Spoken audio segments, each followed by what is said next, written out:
All right, good morning, everyone. Welcome back. This chilly February 28th morning. Week 7, Lecture 2, going to go over the whiteboard per usual, and then going to pick up where we left off in Chapter 3. Going to talk about some more examples using rates. But 3.1 is going to be due on the 28th, 3.2 due on the 2nd. Obviously, 28th is today. Those two were previously assigned. 3.3 will finish today, and that's going to be due on the 14th. The previous Excel assignment, CPI, is due today as well. We'll get you another Excel assignment soon. The pay attention quiz due in March 2nd. Several of my students already giving that title a run for its money when last time I gave the instructions, no sentence or paragraphs, but some of you are still deciding to answer as sentences and wondering why you are getting zeros. I've said I will adjust the scores when absolutely necessary. As long as you've got good answers, super appropriate, but please just answer with the two specific things we asked for last time, the two specific details that we asked for last time, to go ahead and get your full credit as soon as possible. But again, if you do want to just not pay attention, to me at all, and answers a sentence if the details are right, I will give you at least a 90 on the quiz. But I still reserve the right to take 10 points for not doing as the quiz says so. All right, so not really anything else to say. At some point, first of all, after Wednesday's class, we do have spring break, so there will be no class on, what is that? The 7th or 9th, which is why 3.3 is due so far in the future, the Monday after spring break. So we'll come back on the 14th after class on the 2nd. And if we don't talk about it on Wednesday the 2nd, and then we'll talk about it on Monday the 14th, we'll talk about what? The project. So we're going to go ahead and start talking about the project very soon within 1 week's worth of class time, either this Wednesday or 2 Mondays from now. With that being said, let's go ahead and get into the lecture. We had done the Vulcan on a budget problem, and I had some more writing up here, but I don't save the file with the writing. So if you need to see those notes, the writing parts, you can see it in last class. But I mean, it's basically right here. Ultimately, I just don't have the written parts of how we figured out where the 384 and the 120 came from. But what we were working on at the end of last class was not this page. That'll be today. Was this page. And we said we still had to do, I think it was 3 through 6. Yes, 3 through 6. Okay.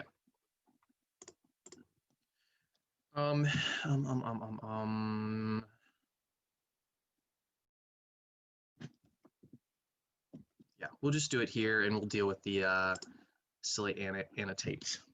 But I want to get my calculator out first.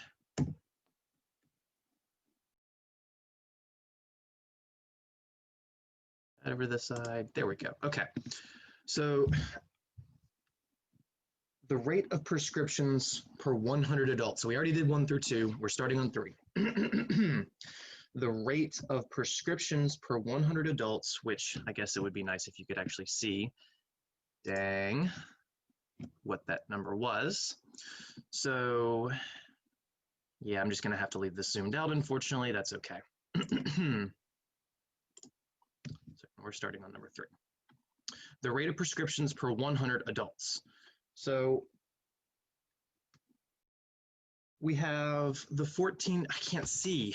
I've got this cursor over it. There we go. In 2011, nearly 14 million monthly prescriptions were written for American adults aged 20 through 39 for ADHD, and there were 82,364,000 adults in that age range, which we also determined were 82,364,000. All right, I'm going to rehide that and then just use my little piece of paper. Okay. So the rate of prescriptions, which was the 14 million, so the rate of prescriptions was the 14 million, are X's per, why am I writing it above? The rate of prescriptions, that is not just the 14 million. The rate means there's 2 things. So it's comparing prescriptions to people. So it's 14 million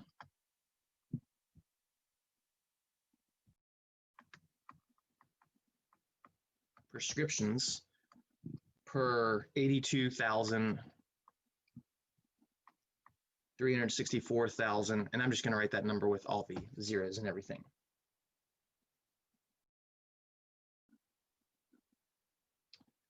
So this is ultimately trying to reduce this to a per 100. So per 100, if you just do this division off the cuff, what you get is 1, 4, 1, 2, 3, 4, 5, 6, divided by the 82, 364, 0, 0, 0. There we go. And we get 0.17 blah, blah, blah, blah, blah. So I think we rounded that to 3 decimals, which ended up coming out to 0.17. Yes, we did. So that was 0.17, and that would be prescriptions per, and I forgot to write adults. And yes, it's in that specific age range of 20 to 39, but I don't want to have to write all that detail. So 0.17 prescriptions per adult in the age range. But they wanted this to be seen as a per 100. So per 100, a simple way to do that would just be to multiply by 100. And what you would get is 17 per 100. So 17 prescriptions per 100 adults, which is like having 17%. So this would be us scaling a quantity to 100. And you might say, well, how did I know just to do this as a times? Well, I could have set it up as a proportion. So the alternate looking version of this, where you have your 0.17, and that's per 1.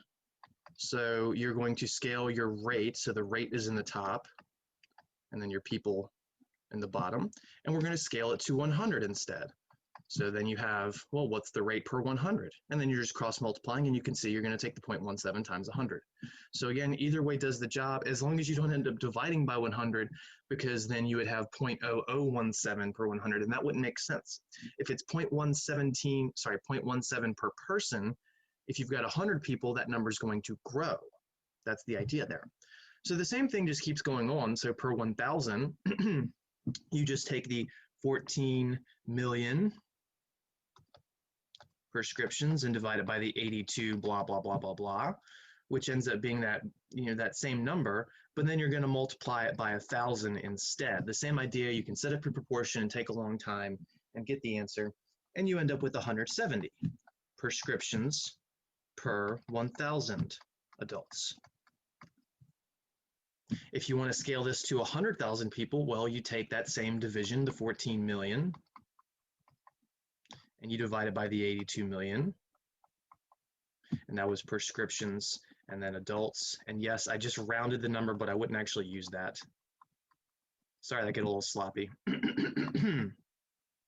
As I've said before, there's no algorithm making my handwriting better in this, so it looks awful. Even my handwriting is not this bad on a whiteboard. This looks terrible. And then you're going to multiply it, sorry, not equals. Do times 100,000. And some people would have this answer as 17,000. And then it would be prescriptions per 100,000 adults. But the thing is, when you scale to 1 decimal place, when you actually have this division, if you show it, you come off of annotate, 14 million divided by the 82364, 0, 0, 0, and then times the 100,000. There we go. The answer here, because you're multiplying by such a large number, all the decimals that were at the end of that 0.1699 blah, blah, blah number originally now are significant. So it's 16,997.7. Oops, what happened there?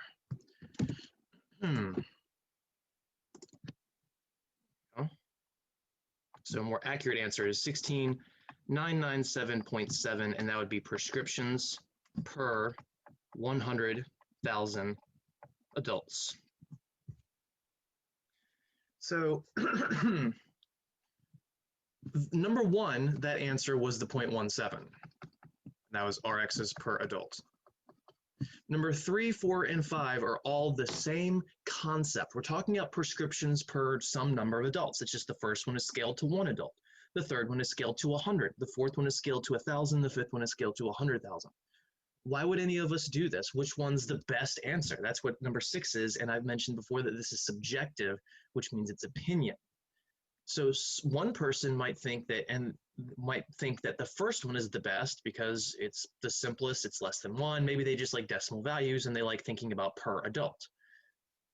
Another person might say, well, I like the answer to number 3 more because the answer, since we scaled it to 100, we've talked about how scaling to 100 relates to a percent.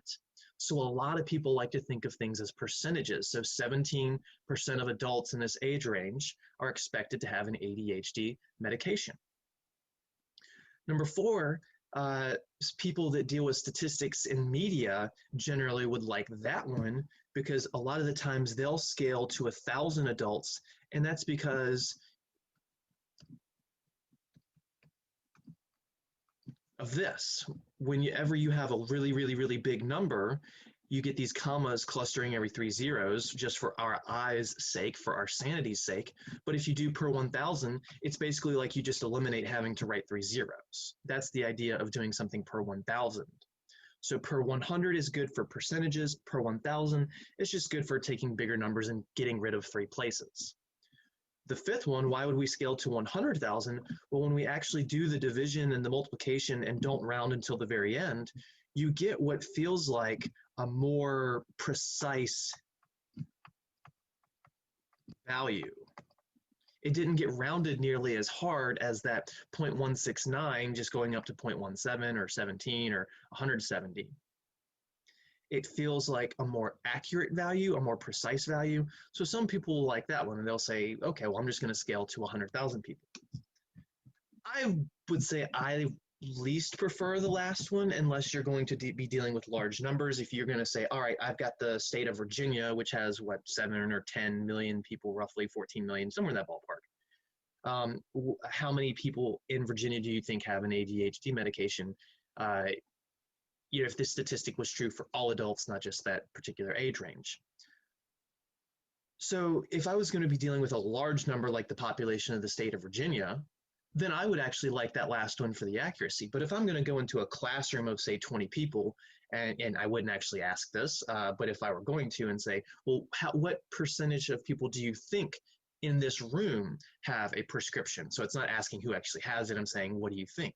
Well, based on the fact that 17% of people have it, I would just take 17% of the 24 people in class and boom, I'd have my answer. It would be much easier that way. It would be easier to do with the small one. And you could even just use the 0.17. You could take 0.17 times the class population because that's literally the same thing as 17%. 17% is the same as 0.17. It's just anything as a percentage is scaled as 100 people, so it looks bigger. And that's something we're going to study extensively in chapter 4 is percentages as numbers and rates and things like that. All right. So sorry for me kind of stumbling at the beginning, getting the numbers in straight. Like I said, I have some menus up here for Zoom as a teacher that you can't see, and it covers up this entire portion of the screen. So if I cover it, I can't see it. All right, clear. Let's go off of annotate, minimize, scroll down. And I don't want to write on that again. So let's just make a new document. This, do that, sidebar it, boom, there we go. I'm not going to do all of these. I'm just going to do the first 3 or 4. For each question, determine the answer with proper units. The first one has been done for you. And I actually want to go through and do that work anyways. So it says $5,100 divided by $300 per month. I kind of don't like the way they put the dollar symbol after the 300 here, but it's not wrong. It just looks wacky. Usually when people want to put money annotations after, they would go USD instead, unless we were talking about cents, because the cent symbol goes at the end for some reason. So we're doing some multiplications and divisions with units. And there's no need to say very. We've seen many examples of multiplying, especially with the dimensional analysis, that whole out with the old, in with the new. This isn't really out with the old, in with the new necessarily. It could be. This is just saying do the problem, but pay attention to the units. Sometimes they might cancel, sometimes they might stack. Just see what happens. So for number one, again, like I said, we're going to do it anyways. We take the $5,100, and then it says divided by $300 per month. Now, some people might write it this way, and then $300 per month. Remember, the word per always means a division and the thing goes in the bottom. And you might say, well, Mr. Beckner, you already had a bottom. Well, I did, but the thing is, that $300 per month is its own entity. So when I divide by that, it's going to have an extra fraction. And this gets you that compound fraction idea that we've lightly discussed. But the idea is that these two things will be the same. It's $5,100, and then I like to do the division symbol, and then $300 per month. I think this is better because how do we divide fractions? We multiply by the reciprocal, which means flip. That got ugly. We only flip the one after the division symbol, not the first one. So this becomes $5,100, and then I'm going to use red for showing the change, times, and now the month goes in the top, and the $300 goes in the bottom. See, what's critical here is that it's not just the number going to the bottom, it's also the units swapping places, and that looks like I got a Madden drawing. It is not just the number that switches places, it is also the units, which is why it's extremely important to know that the dollars went in the top and the months went in the bottom. Why did I know the months went in the bottom? Because the word per came before it. Easy as pie, easy as per. All right, so let's see what we get. Well, the 5,100 is going to divide the 300 because they're top and bottom of each other. So we'll do 5,100 divided by 300. And that turns out to be 17. Okay, so 17 is our value. But then what about the units? Let's see if things cancel or if they stack, because they could stack. The other dollar could be in the top, and then you've got dollars squared, which would make no sense. Okay, but it doesn't in that case. Dollar in the top, dollar in the bottom, they're gone. The months are in the top, they didn't cancel, so that's why the months goes in the top. So I'm not going to say this is an alternate to number one. Let's just say this is a different problem. Let's say instead of this being a division, what if it was a multiplication? What if it was $5,100 times $300 per month? What would this problem give us as an answer? Would it make any sense? Could it actually be relative to something in this world? Okay, well, the 5,100 times the 300, that's just math, 5,100 times 300, which would give us a big number, 1.53 million. The dollars are not top and bottom, they're both in the top, so they stack, so it's dollars squared. The month is in the bottom. What in the heck is this? This makes no sense. What is a dollar squared per month? In terms of a rational real world thing, it doesn't seem tangible, which means there's probably no reason to be multiplying these two numbers. What is the point of me doing this alternate problem? Again, not an alternate version of the same problem, an alternate problem, just using the same values, multiplying instead of dividing. The point is that math on the back of a napkin thing I've talked about. There's a whole field of mathematics that basically just say, if you're trying to play with a couple of numbers that have units and rates and all sorts of things, and you're trying to make sense of it to analyze something deeper, whatever, if you can multiply or divide these things with their units and they cancel ultimately to give you something that makes sense, if something just in meters or something that's just in dollars or something that's just in months or dollars per month, something that is a tangible concept, then that means you probably did it right. Again, an entire field of mathematics says you probably did something right as long as the units in the answer make sense.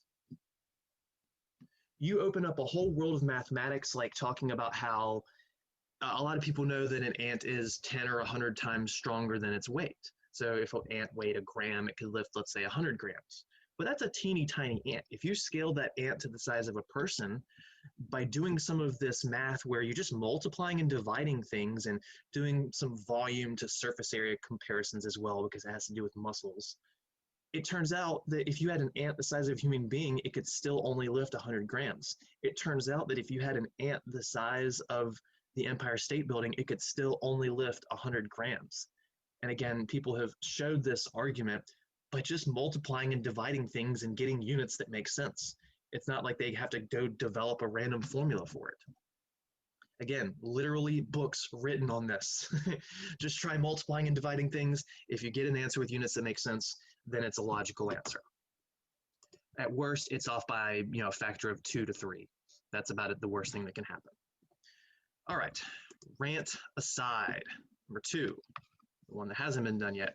400,000 people times 6.2 meters squared per person.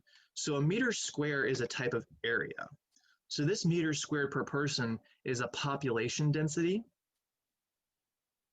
It's talking about how much room each person gets. And then it's saying, all right, well, this is how much room each person gets.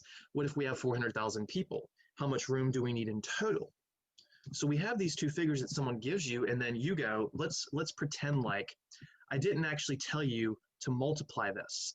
Maybe you're doing the first thing times the second thing. Maybe you're doing the first thing divided by the second thing. Maybe you're doing the second thing divided by the first thing. I don't need to see say the second thing times the first thing, because that's the same as the first times second. Order of multiplication doesn't matter. So I'm just saying I give you a problem with these two values, and I ask you, well, how much space do they need?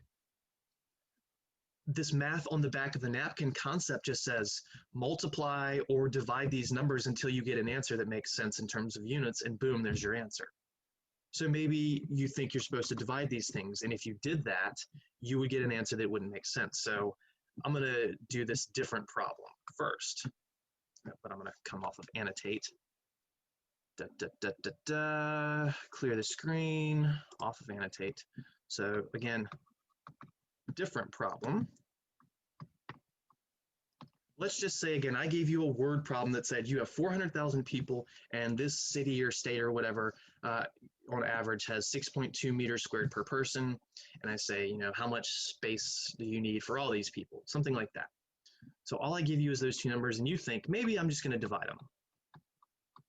So I take 400,000 people, and then I divide by 6.2 meters squared per, so bottom, person.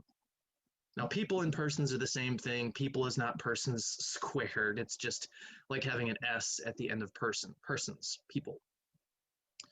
So you might say, oh, these cancel. Nope, they don't, because this is a division. We don't start doing math with division. We have to change this to 400,000 people, then times persons, aka people, over the 6.2 meters squared. And when you do this, the 6.2 is in the bottom, so we're going to divide. So we take the 400,000, we divide it by 6.2, and that number is, let's just round to the nearest tenth, 64,516.1. 64,516.1. The people and the person, let's just say that's people, so that's people squared. And then on top of meters squared. What in the heck is a people squared per meter squared? That doesn't make no sense. So I could certainly just give you that as a problem and ask you, hey, pay attention to the units, give me these squirrely units in the answer. But again, the point is, you would have these two numbers in the real world in a word problem, something like that, and I don't tell you to multiply or divide them, you got to figure it out. So you go, all right, well, I tried multiplying them and this gave me nonsense. So, or, excuse me, I tried dividing them and it gave me nonsense. So maybe I'll instead do the actual problem and I'll do the multiplication. Let's try multiplying them. Now again, fair warning, it's possible you need to swap the order of the divisions. and that would give you an answer that makes sense. But we're just going to go straight to brass tacks and say that this is what we're doing. The 6.2 meters squared per person, aka people. So now we have people top, people bottom, they cancel. We're going to take the 400,000 times the 6.2. And we get big number, 2.48 million. And that's just meters squared. So that is the answer. And this does make sense for several reasons. Again, the context problem here is you got 400,000 people, and these people are used to having or have on average 6.2 meters squared per person. So in other words, if I put one person in the middle of the field and I say we got to social distance them and they get 6.2 square meters, that means that the area around them, if you took the length times the width, it would equal 6.2 meters squared. So maybe that's like 2.3 meters by 2.3 meters, something like that. Let me get the exact answer. In fact, square root of 6.2. I was really close, 2.5. So basically, you're in a box of a width about 2.5 by 2.5 meters. So again, the problem is, well, how much space do you need for all 400,000 people? First of all, that different problem I made up in us trying to BQ our students in the real world and just having two values and playing with them, it made no sense, A, because of the units. It also made no sense if one person needs, let's just say, about 10 of these meter squares, how do 400,000 people only need 64,000? Because each one person needs about 10, so 10 people would need about 100. That means 100,000 people would need about 1 million, which means 400,000 would need about 400 million, excuse me, 4 million. I said that wrong. I did another factor of 10. And again, that was me just rounding the 6.2 up to a 10. So that's some extreme rounding, which is why 4 million is close to this. It's still in the same order of magnitude, but there is a big difference between 2.4 million and 4 million. But either way, this answer in terms of size, magnitude is another word for size, makes much more sense than 64,000. Meters squared is a measure of area, so the units make sense. So that's 2 check marks for the answer making sense. So number 3. All right, we got 20 miles and 40 miles per hour. So again, this word problem that might relate to it is you're in a car going 40 miles per hour and you've got to cover 20 miles. How long is it going to take you? Maybe that's the problem. Maybe that's the problem. So again, you have a car and you're going 40 miles per hour on average, and you've got 20 miles to cover. How long will it take you to make that drive? In fact, I'm going to type that up for fun. So you're going 40 miles per hour and have to go 20 miles. How long will it take?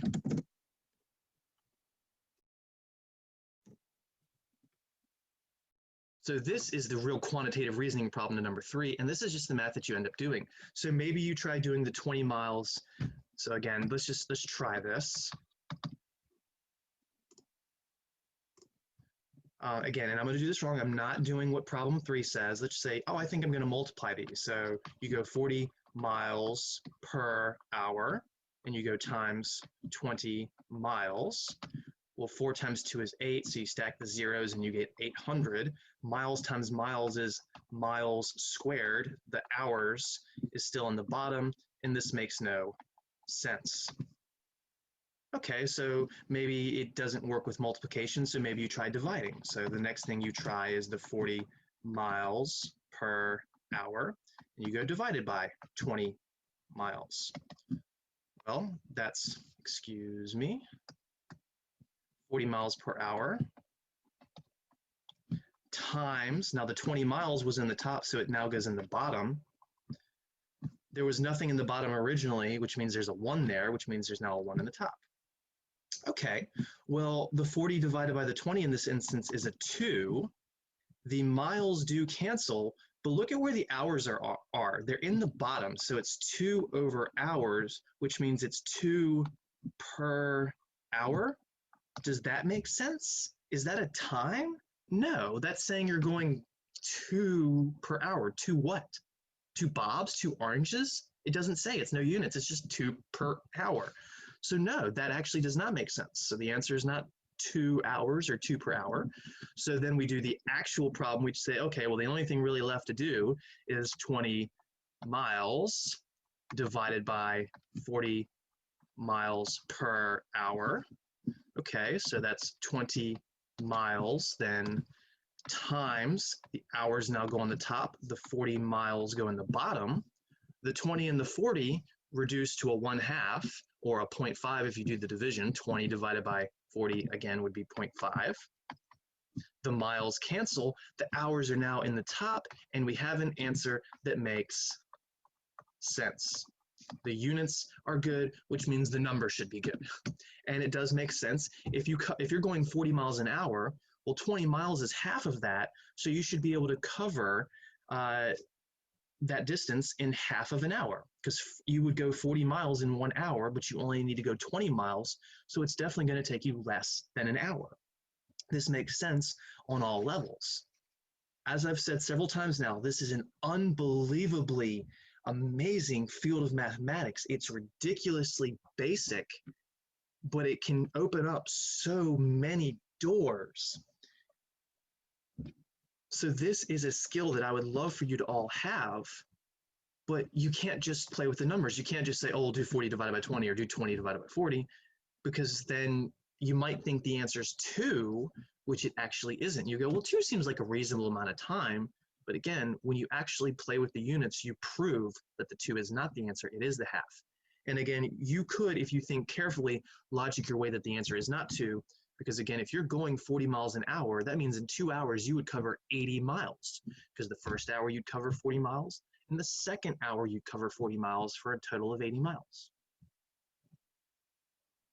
Amazing field of mathematics. Try it out, use it, love it. There is another field that is inside of this where you do what's known as a volume to surface area argument. That whole fun little ant strength problem is what that's based off of. You can talk about water boiling in a pot based on volume to surface area arguments, because your water takes up a volume of space in 3 dimensions, but your burner is only covering one of those dimensions, one of those surfaces. So the heat's applied only to the bottom surface. It's not applied to the top. It's not applied to the sides. Yes, the sides do heat up a little over time, but really the main source of the heat in a boiling water pot is the bottom of it. The sides just basically heat up to keep the ambient temperature inside. Heat sources at the bottom. So I had a fun little experiment in college where I took 2 pots of water and turned them on. Well, I did all the math first, and I made my argument of whether if you took 2 pots of water or just 1 pot with the entire amount of water from the 2 pots, which one would actually start boiling faster. And I won't say the answer because that would take all the fun out of it. But I did the math beforehand. I had an argument with an old person over which one was going to be right or wrong. And well, they weren't as keen to the math of surface area to volume arguments, so they were wrong. I didn't gloat. I might have gloated a little. It's what you do with your parents, right? When you're right, you gotta be like, hey, I'm right. Okay, so that, I believe, will close it out for the section. Yes. So let's close, well, I might not want to close that. Back to this. 3.4. Now, admittedly, 3.4, all the fun, we are not going to do the main idea of this section. I would really want probably 2 full weeks just to talk about dosages of medicine, and it doesn't have to be medicine, but just dosages in general. We usually just talk about it with medicine. This is still the same idea of math on the back of a napkin. It's very similar to dimensional analysis with the old and with the new idea. The idea with dosage problems, like you've got this much medicine and you need 2 cc's per pound, and you need to administer this much medicine to this heavy weighted person. I'm not saying they're heavy weighted, just like they're 150 pounds heavy, 170 pounds heavy, whatever. How much medicine does that person need if it's a very strict regimen of 2 cc's per pound or a 1/2 cc per pound or whatever it might be. And you can get into all these different conversions and multiplications and divisions, and there can be 5 or 6 or 7 of these products and cancellations. And it's a solid type of problem. It's a great concept. But the amount of manipulation you have to do, just like with those last problems I was doing where I was just taking two values and figuring out how to multiply and divide them. In these problems, you end up doing 5 or 6 or 7 of them, and it can be a true struggle of trying to get the setup correctly. You can really circle around the same problem and not get anywhere because you keep trying setups that fail, and you have to learn how to basically predict where to put the next piece of the puzzle. So again, it's solid, but I want to keep being able to do this stuff for weeks on end, and we don't have that time because then we wouldn't get to any of the stuff at the end of the course, which is where my true passion is.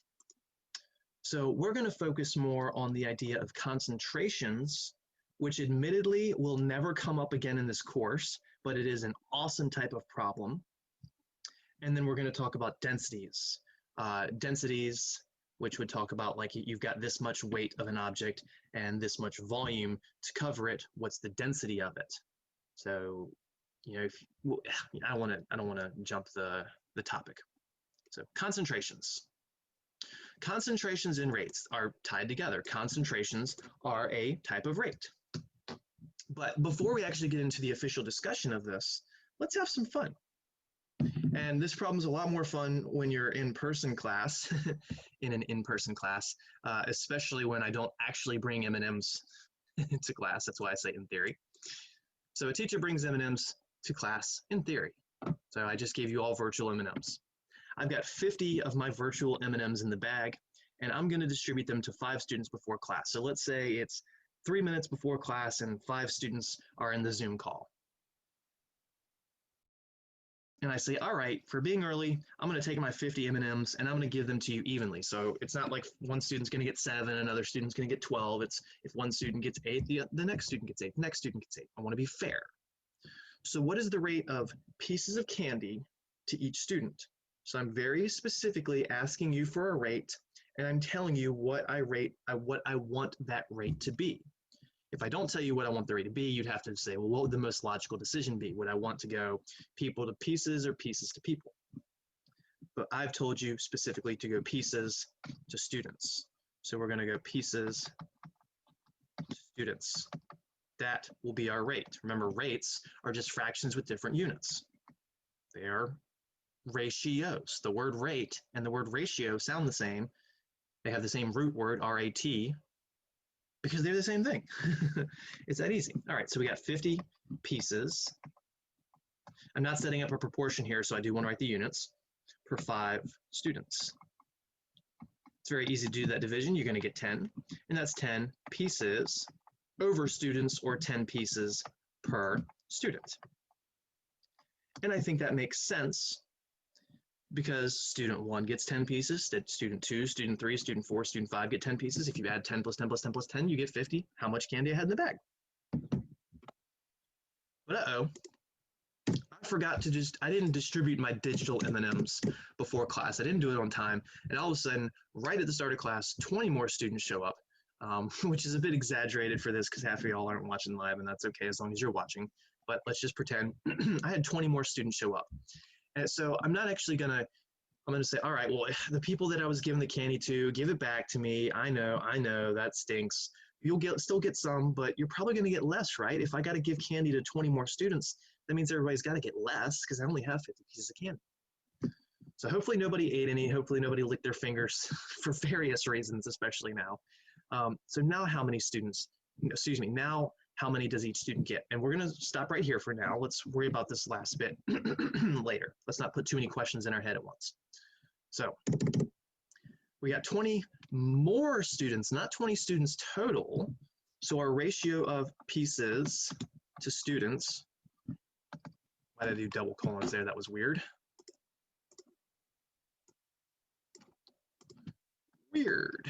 All right, so now we have 20 more in addition to the 5 we originally had. So it's 25 students, excuse me. So it's 50 pieces to be distributed over 25 students. 50 divided by 25 being 2. So now it's 2 pieces per student. And you're like, why even bother? You're just going to give me like a taste of an M&M? At least it wasn't 100 students, because then you'd only be getting half, and I don't feel like cutting M&Ms in half today, especially the digital ones. Okay. So what's the point of this? What's the point of this having some M&Ms, having a small amount of students giving them, taking them back, then having a large amount of students and redistributing them? This is the idea of a concentration. 10 pieces per student is the concentration of candy to students. This is a concentration with a different population. 2 pieces per student. So a concentration is a rate. I'm going to say it 2 more times. A concentration is a rate. A concentration is a rate.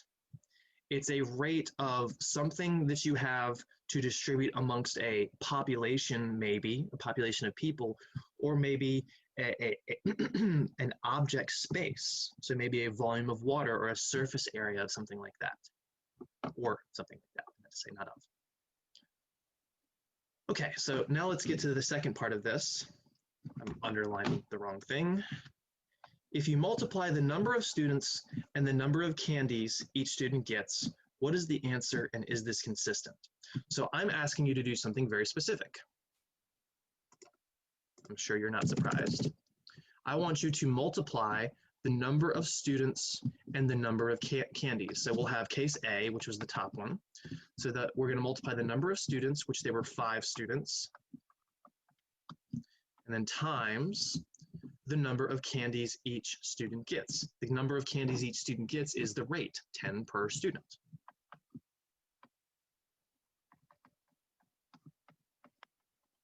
Making sure we're doing our math accurately, we're setting up our fractions accurately, units in correct places, anything after a per goes in the bottom. Students cancel, 5 times 10 is 50, and you get 50, and the units that are left are pieces. Okay, well, how about scenario B? In scenario B, we now had 25 students, and the rate of candies per student was 2 pieces per student. I don't just say 2 pieces because then your students wouldn't cancel and you'd think it's 50 student pieces, 50 pieces students. That sounds weird, doesn't it? It doesn't make sense. So you can't miss anything. Students cancel like this though and you get 50 pieces. And that was a weird spelling, it looks like. P-I-E-C-E-S. Is this consistent?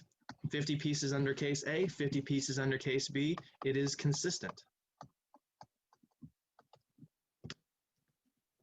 What is the point of all of this candy nonsense? What's the point of this concentration stuff? Usually when we talk about concentrations of something, it's not as fun as candy and students. We're talking about a pollution over a volume of gas, or a water pollutant over a volume of water, or something like that. Or maybe a concentration of just any kind of chemical in a bed of water or some other thing. You can talk about the concentrations of lipids or fats in milk. You got your 2% milk, your whole milk, which is 4%, your 1%, your 0.5%, your 0%. So you can talk about the concentration of fat to the milk in that situation. So in the previous problem, we were using pieces of candy and students. It is literally the same concept as if you use any of these more complex sounding types of things. So the concentration, which is a rate of an amount per unit of volume. So above our quote volume was people above. So volume doesn't have to be a literal volume. It can just be the amount of the thing you've got to give the other thing to. So a concentration, which is a rate of an amount of candy per student, or an amount of fat per volume of, say, water or liquid. So if you take the concentration times the amount of volume, which was this thing right here, these two A and B scenarios, this was the concentration times the amount of the substance. I have it backwards, actually. The first thing is the volume. The 5 students was the volume. The 10 pieces per student was the concentration. And same thing here, the 25 times the 2, that was the volume times the concentration. So if, where did I go? If you only change, I'm sorry, the concentration times the amount of volume should give this the total substance in the liquid, which is exactly the same thing. This 50 was the total substance. This 50 was the total substance. Because you have the same amount of things to distribute amongst either a smaller volume or a larger volume. So if in one scenario it's 2 pieces per student, the other scenario with less students, you're going to get more. So if I just say, all right, I've got 50 grams of fat, and in one case I've got 1 gallon, and in another case I've got 2 gallons, then that means there's going to be a higher concentration of fat in the thing when I toss it in the 1 gallon bucket versus the 2 gallon bucket, which is how you end up with your whole milk versus your 2% milk, essentially. I mean, they filter it versus just actually placing it in, but you get the idea. So this is the concentration formula. This right here is this right here.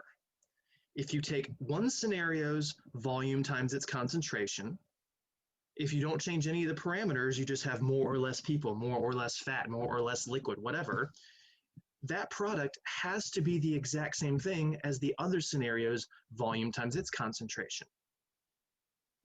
So this particular product, the left and the right side would match, and what do they happen to equal? They equal the total amount of the substance, so the total amount of fats, or the total amount of poison, or the total amount of whatever it might be, the cleaning agent. You can talk about so many different concepts here. All right. What page was it? Page 137. How are we on time? 20 minutes. Not that, this. Page 137.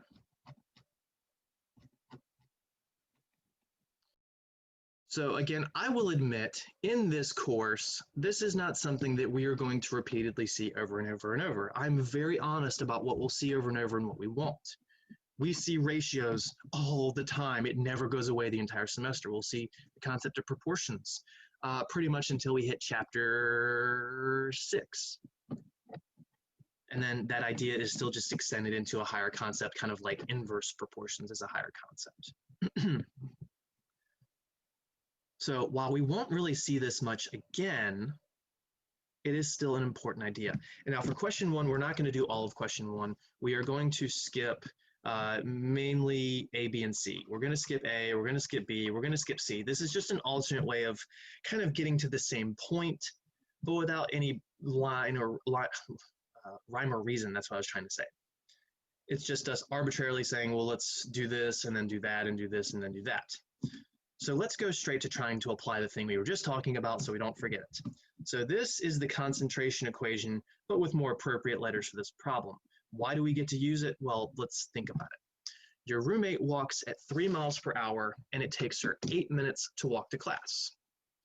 You, however, have the same class, but walk at a much faster pace at 5 miles per hour. 5 miles per hour is hardly a walk. That's a jog for most people. In fact, I would say for most people, that's a run. 4 miles per hour is about the speed, the rate of, distance versus time, not just time. 4 miles per hour is about the speed for most people, where it starts getting really challenging to, instead of just power walk, to actually start jogging. And the difference between power walking and jogging is jogging, you'll have both your feet in the air at some points, whereas power walking, you always have one foot on the ground, no matter when it is. And I've seen some fun little arguments over those two things before. It's kind of silly. Either way, not the point of the problem. So you walk slower at 3 miles an hour, and it takes you 8 minutes to walk to class. But your roommate, who walks much faster at 5 miles per hour, maybe a really solid power walk or a mild jog, how long will it take to get to class? This is actually a concentration idea, because you both have the same distance to cover. That's the same, quote, volume, if you will. So you have the same distance to cover, but one of you is going to cover it faster, which means that they should be able to do it in less time. If you increase your speed, it should take less time to get somewhere. This is not an idea of a proportion. Concentrations are not direct proportions. Again, concentrations are not direct proportions. They are not proportions. You can't use y equals kx for this stuff. You can't go fraction equals fraction in the traditional sense of proportions. Notice I said they're not direct proportions. They're actually inverse proportions, but let's not get into that at all. So we're going to take the 3, the 8, and the 5 and just plug them in here. I am going to use the annotate for just simplicity's sake. So there's 2 cases here, and that's what the little 1s and little 2s are for. So are for. So case 1, case 2. Case 1 is you. You are case 1. So this 3 miles per hour, that's your rate 1. This 8 minutes, that's your time 1. All right, then the other person, oh, I'm sorry, case 1 was the roommate. Case 2, that's you. You walk faster at 5 miles per hour, that's rate 2. So you is case 2, and I said that funny intentionally. So your goal is to find how long it will take for you to get to class, which we'll call T2. So we're just plugging those numbers into the concentration equation. Again, this is not a concept of proportionality. And you might try to use this as a proportion. You might say, oh, okay, well, 3 versus 5, that means the 8 minutes is going to go up by 5/3. And you would say that answer ends up being 13.3 minutes. If you're walking at 5 miles per hour, you're walking faster than your roommate. Let's just say you both started at the exact same time. You started walking. You're going to get ahead of your roommate instantly. Why would it take you 13.3 minutes to get to class if you're taking the exact same path and your roommate's walking slower? That would make no sense. So you go, well, wait a minute, this can't be a proportion. That makes no sense. Throw it in the trash can. Maybe it's this concentration idea because we have the same amount of thing to cover, the same amount of distance, our quote volume in this instance, but we're doing this at different speeds. So those different speeds are kind of like the different amount of students in that last case. All right, so R1 is 3, so we're going to plug in the 3 here. Now here's what's cool. The rate was in miles per hour, the time is in minutes. Those are not the same units. So you go, well, that stinks. I need to convert one of these things to miles per minute, or this to 8 hours. I'm sorry, or this to hours, which would be less than an hour. But the awesome thing about concentration equations is if one thing has this particular pair of units, so R1 has a particular pair of units, that means R2 will have the exact same pair of units. You don't have to actually manipulate them. If T1 has a different type of unit, then T2 would just match the same units as T1. So that's what this first problem was actually kind of doing. It's going what we would have done before we got to this section. It's saying, well, convert the minutes to hours because these aren't the same thing. Then you can figure out how far away class is based on using those 2 numbers, multiplying, dividing them, however they make sense. And then you can, figure out, all right, well, if that's the distance, how long is it going to take your classmate to do it if they're going to go at that speed? But instead, we're doing it this way. So not going to even put the units, just the 3. The T1 was the 8, so that's times 8 equals the R2. We know it's 5, but we don't know the T2. That's our unknown. Well, 3 times 8 is 24, so that's 24 equals 5T. That does not look like 5T. You're then going to divide both sides by 5. And then 24 divided by 5 is going to be 4.8. Yeah, 4.8. I don't want to have to pull the calculator up for that. So we get 4.8 is equal to T2. T2, the first time was in minutes, which says that this is 4.8 minutes. Again, yes, one of these things has hours, one of these things has minutes. In terms of actual dimensional analysis, it feels like it wouldn't work. It feels like you'd have to cancel everything, but the beauty of this concentration formula is that you don't have to. The time in one thing is the time in another thing. The rate in one thing is the rate in another thing. So it takes your roommate 4.8 minutes to walk to class, which is the exact same answer you would get if you do it by method 1. Yeah, so this is awesome. Does it make sense? Well, it took your roommate 8 minutes at a slower speed, so you're going faster because you're late, I guess, maybe, or you just naturally walk faster. And that's me. So 4.8 minutes, that's less than 8. So that's in the bounty of making sense. Now, again, yes, the units are just automatic, so you can't use them as a gauge of making sense, unfortunately, but this is still a great tool to have up your belt. And I'm going to need to clear my screen, so if you don't have the notes yet, remember, go to YouTube, pause it. All right. Problem 2 and 3. Problem 2, you have a fixed budget for flooring your new home. One type of flooring costs $4 per square foot. I feel like this problem is dealing with my real life right now. And that $4 per square foot covers 89,280 square inches using your budget. Oh no, one of these things is in square feet, the other is in square inches. Thankfully, because this is going to be a concentration style problem, because we still have the same amount of space to cover, no matter what scenario we're under. So we don't have to worry about the unit conversions. We certainly could, but it's going to be extracurricular. All right, so $4 per square foot will cover 89,000 square inches, which again, you could convert to square feet, but we're not going to. But you go, well, I like the $4 per square foot, but this $6 per square foot, this fancier one, this more expensive one also looks really nice. And they say, well, how much flooring would you actually be able to cover on your budget? So on our budget, they didn't say how much money we have, but we know that we can cover this much volume of flooring, if you will. And again, that's a poor name for that, which is why I said it so exaggeratedly, because it's a true surface area, or just area, if you will, but we can call it a quote volume for the concept. All right, so if you buy more expensive floor, obviously you're going to be able to buy less flooring. So we're going to be able to buy less than about 90,000 square inches. But how much will we be able to cover? So maybe we got a house and we know that this house is, let's say, 50,000 square inches. So the first one, the more budget priced one, we can definitely cover the house if it's only 50,000 square inches. But what if we were to buy the more expensive one? So the $4 per square foot, that's the first rate. How do I know it's a rate? Because it has the word per, it's got two different types of units. Then A1, that's the area, that's A1 there. The more expensive flooring is $6 per square foot, that's the second rate. How much flooring will we cover? Well, that's A2. So we just jam those numbers in the formula. R1 was the $4, skipping the units here because it'll look really weird otherwise. The algebra will terrify you with all those units in place. We don't like to solve equations with units in them, and that's what this is. This is an equation. Before, we were just doing what we call expressions. It's not a left side equals a right side. We were just taking a number and multiplying or dividing things. All right, so 4 times the 89,280, and then equals to the R2 was the 6, and then times our A2. I am going to pull out the calculator this time. Otherwise, you might not trust my numbers. So we're going to go 4 times 89,280. So that's the left side. That is going to be 357,120 equals 6 times A2. We're then going to divide both sides by 6. So divide by 6, come off with annotate.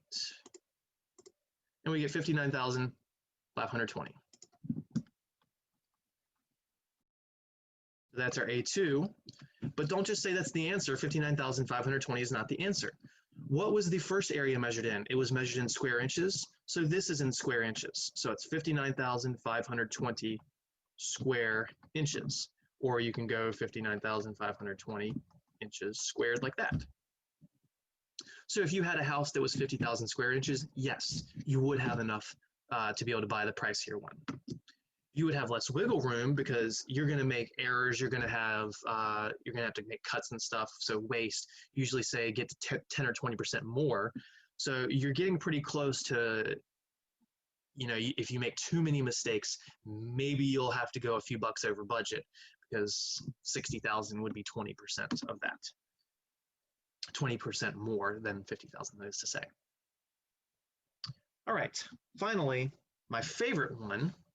Number 3,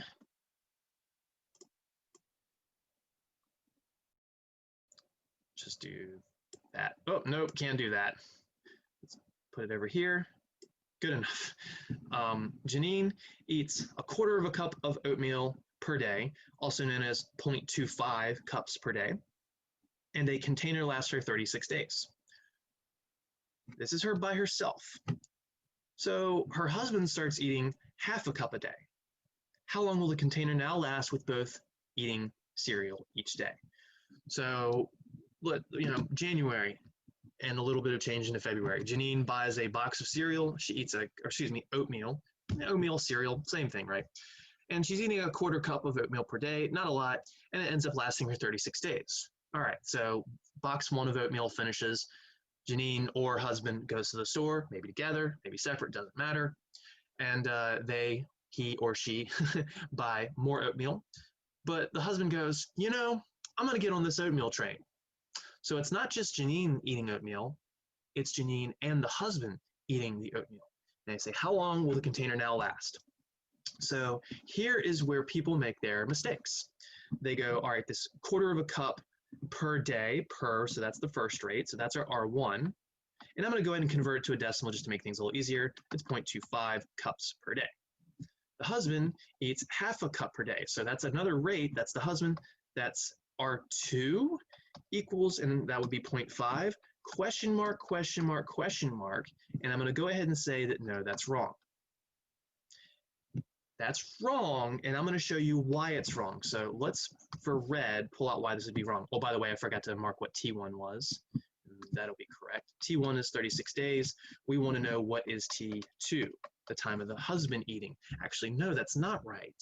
It's not just the husband eating, it's the husband and the wife eating, which is why what I'm about to do is wrong. So they'll say R1, that's the 0.25. T1 was the 36, so times 36 equals R2. We said is 0.5, but I'm telling you it's wrong. Just bear with me and we'll see why. All right, so 0.25 times 36 is going to be, what is that, 9? Yeah, that's 9. So that's 9, and then equals 0.5 T. Just divide both sides by 0.5. I'm not going to change colors. And 9 divided by half is the same as 9 times 2, but you got your calculator, so you don't need to know that. And you get 18 is equal to T2. But it makes no sense.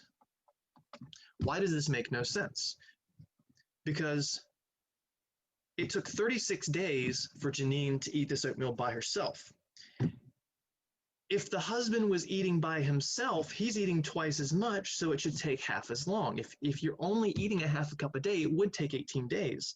But it's not just the husband, it's Janine eating a quarter of a cup and the husband eating half a cup, which means they're eating 3/4 of a cup or 0.75 cups a day, which means it will take less time than half of the original time. So a lot of people will say 18 days makes sense because it's less than 36 days, but when you think about it deeper, yeah, it's kind of ballpark, but because it's the two of them eating, it was the 0.5 that was wrong. That is not the consumption rate. So let's actually do this correct now. So correct. R2 is actually 0.75 per day. And that's what 1/4 plus 1/2 is. That's 0.25 plus the 0.5. This is the actual consumption together because they're both eating. It's not just the husband eating a half a cup, it's him eating a half plus the wife eating a quarter. So the correct problem is 0.25 times 36 equals 0.75 times T2, which you still get 9 on the left, but now you'll be dividing by 0.75. Again, not going to change the color. 9 divided by 0.75.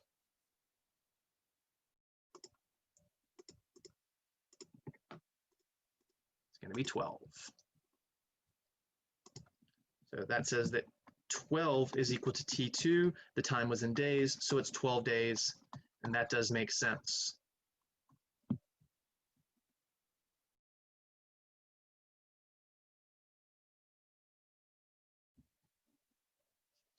All right, we only have a few minutes left, so I'm going to skip number 4 and go straight to number 5.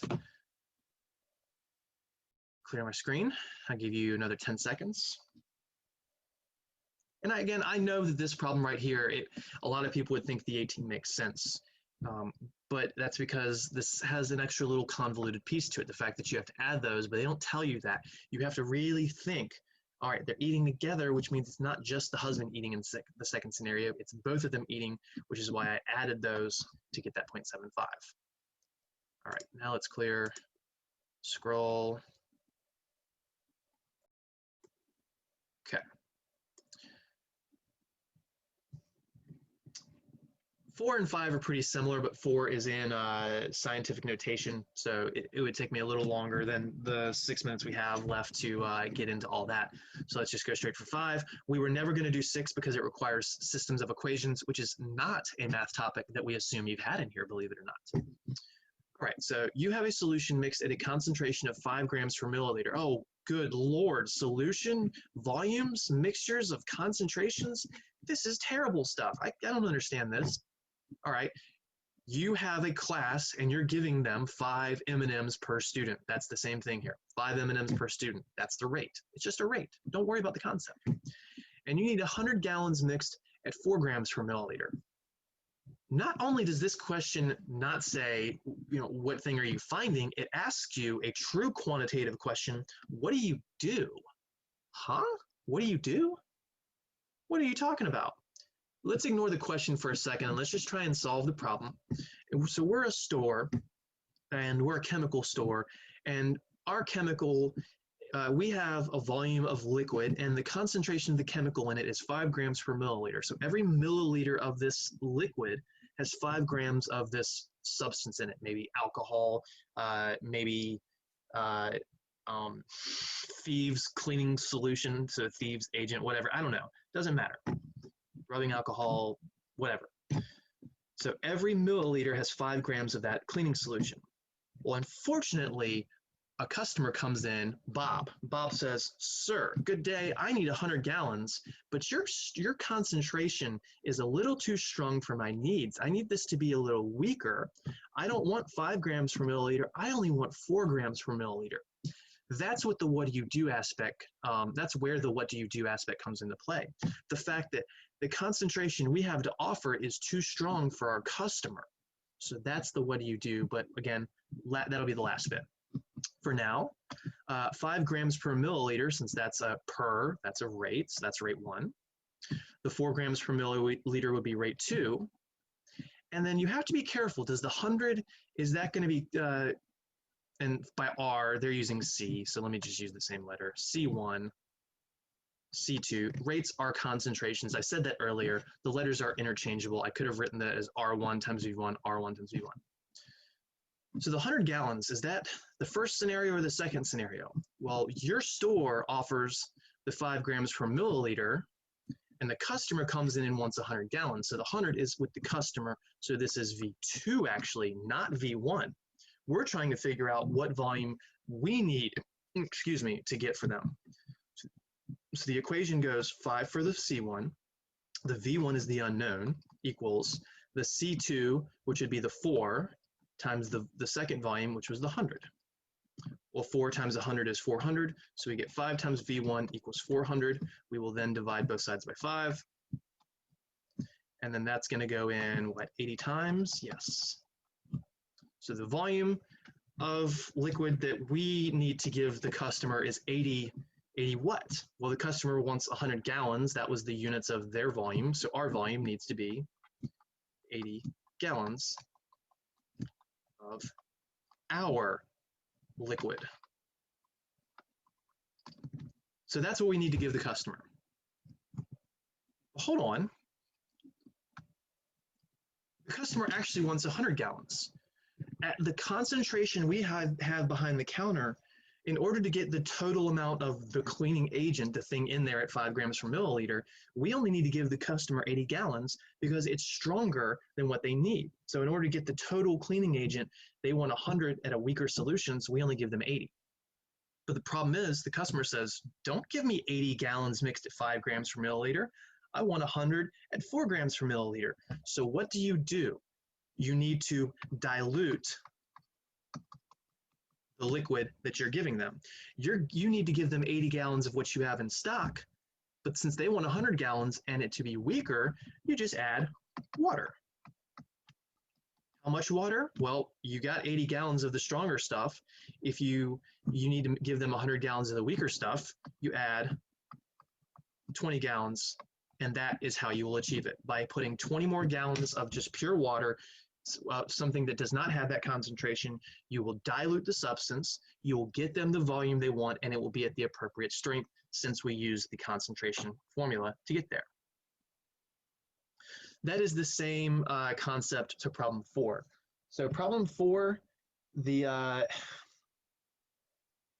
I'll give you the answer if you'd like to try it. You'll have to look up the scientific notation with negative exponents if you're a little rusty, but negative exponents just mean the decimal goes left. So for instance, and I only have like 30 seconds to talk about this. Oops, nope. Clear first. Clear. So they give you 10 to the minus 3, which means you move a decimal left 3 times. They give you 10 to the minus 4, which means you move a decimal left 4 times. When you end up solving this, if you want to try this on your own, you will find that V1 equals 10. But this is another scenario of they want 100 gallons of something, or excuse me, 100 liters of something, but then you only need 10 liters from behind your counter. So you add 90 of water, add 90 liters of water to give them their 100 liters that they want. I'm sorry, not liters, milliliters. Milliliters. The concentration was measured in a per liter, but the volumes were measured in milliliters. So I will say this one more time. In terms of this course, this is not a topic that's going to pop up in chapter 4 or 5 or 6 or 8 or 9 or 10 if we actually get there. However, this is still a very cool concept that you can use in the real world.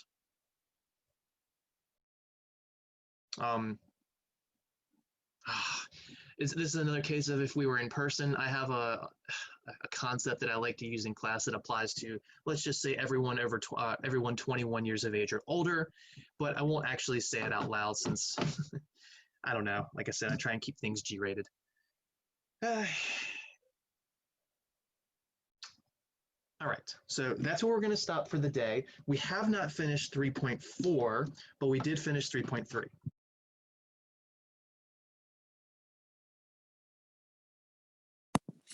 So when we come back, we will finish 3.4. We're going to talk about density from 3.4. It's not a very long topic for us. And then we will be able to get into chapter 4. Now, remember, our midterm is going to cover the first 4 chapters, so we are getting closer to that. Obviously, that's not going to happen before the midterm, or before spring break or even the week after spring break, because there's 2 of the sections in chapter 4 that take a little more than a day to cover.